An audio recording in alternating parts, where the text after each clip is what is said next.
And in 1986, I was in a triathlon in Palm Springs, California, and I was on the biking portion of the race. And I was coming up to a corner, and I was passing two cyclists on the corner. And there was a police officer that was waving me on to make the turn. But he had his back to the oncoming traffic behind him.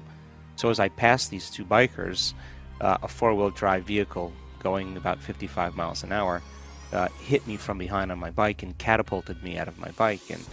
And I landed squarely on my back.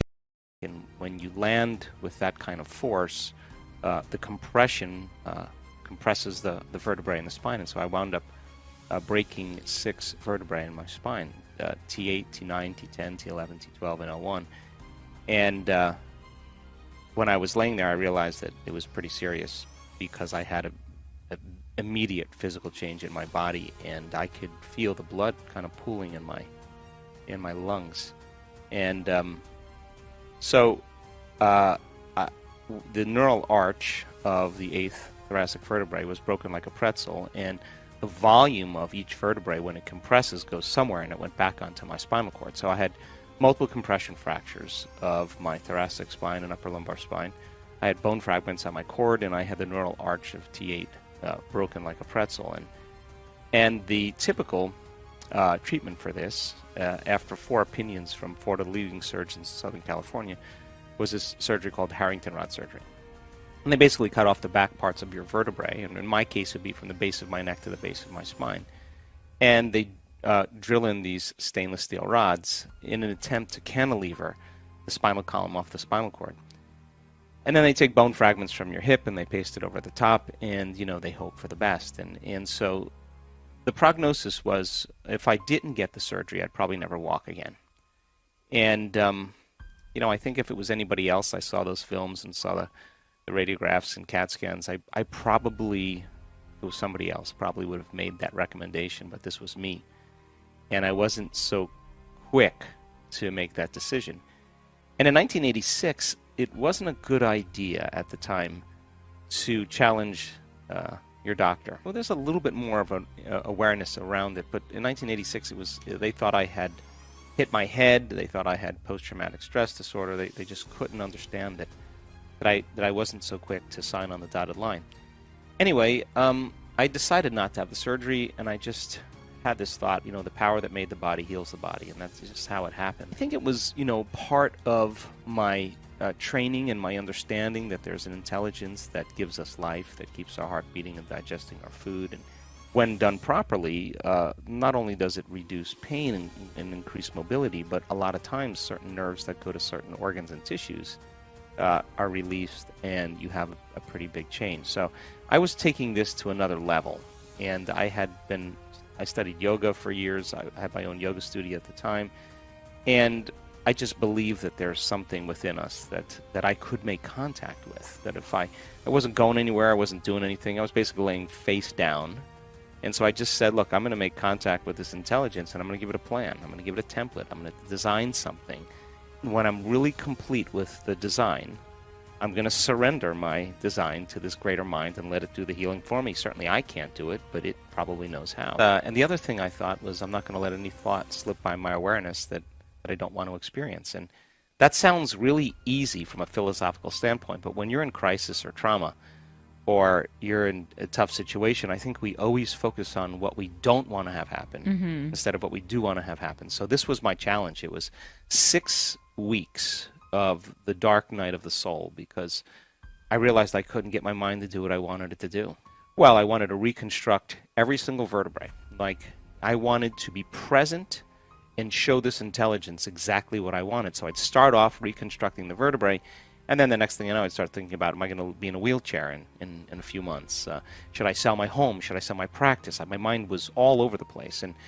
And the hormones of stress actually do this to us, because when we're under the gun of the fight or flight nervous system, or the hormones of stress, out of the infinite potentials that we could put our attention on, we always select the worst case scenario, because living in stress is living in survival. So in survival, you prepare for the worst, because if you prepare for the worst and something less happens, you have a better chance of surviving. So 6 weeks, 6 or 7 weeks, it would take me hours. Like when I say hours, because every time I would lose my attention, I'd start all over again. I'd say, that's not a complete picture. And what I didn't know that I was doing at the time, Maria, was that I was increasing my ability to be present and increasing my ability to stay focused. And I was firing and wiring a whole new set of neurons in the brain and creating a whole new level of mind. Anyway, at 6 weeks, somewhere between 6 and 7 weeks, it was like I hit a tennis ball right in the sweet spot, like I hit a golf ball just right. Something clicked in that moment. And from that point on, two things happened. It got a lot easier to do. What took me 2 or 3 hours to do, I was able to do in 45 minutes because I had installed the hardware. That's where my attention, my mind was. And secondly, you get to this point where it gets easy, and I started noticing my body. I started getting feeling back. My pain levels went down. I started to correlate what I was doing inside of me and the effects it was producing outside of me. And the moment that happened, I didn't dread doing it any longer. I was looking forward to it.